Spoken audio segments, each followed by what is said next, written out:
Halo semua, selamat datang kembali di Yudi Channel. Hari ini kita akan membahas tentang berbagai peristiwa yang mengakibatkan pembubaran perusahaan dagang di Hindia Belanda atau VOC. Pada video sebelumnya, kita telah membahas bagaimana VOC mencapai puncak kejayaannya di Asia pada tahun 1669. Mulai pada tahun 1670 Masehi, VOC mulai mengalami perlambatan dalam pertumbuhan.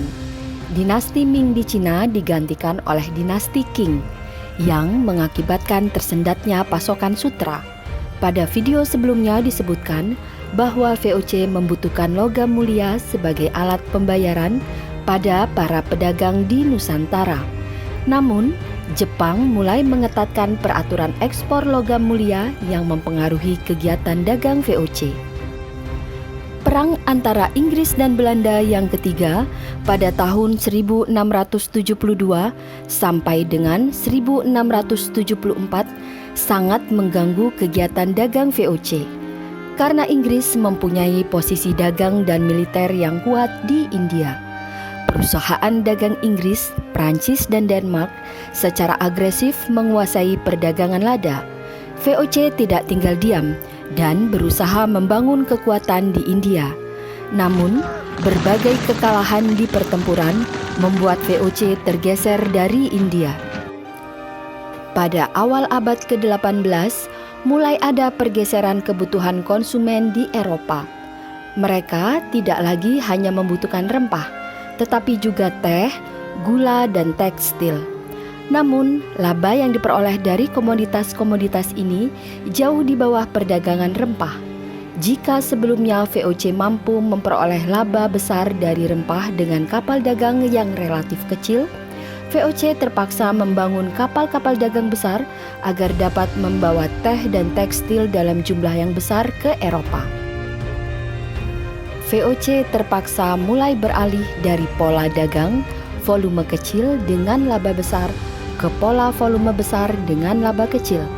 Armada dagang VOC bertambah 2 kali lipat, tetapi laba yang diperoleh tidak sebanyak dari perdagangan rempah.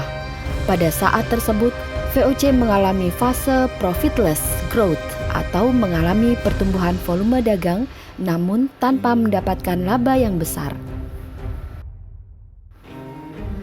Akibat menjalankan pola dagang yang tidak efisien ini, VOC mulai mengalami kemunduran pada tahun 1730 Masehi. Berbagai perubahan politik di Asia di awal abad ke-18 mengakibatkan VOC kehilangan kegiatan perdagangan di Taiwan, India, dan Persia. Pada saat itu, Spanyol dan Portugis mengalihkan fokusnya ke benua Amerika. Mulai tahun 1720, perkebunan tebu di Brazil memproduksi gula dalam jumlah yang sangat besar. Karena pelayaran ke benua Amerika lebih cepat dan aman, Portugis dapat menjual gula dengan harga yang rendah di Eropa.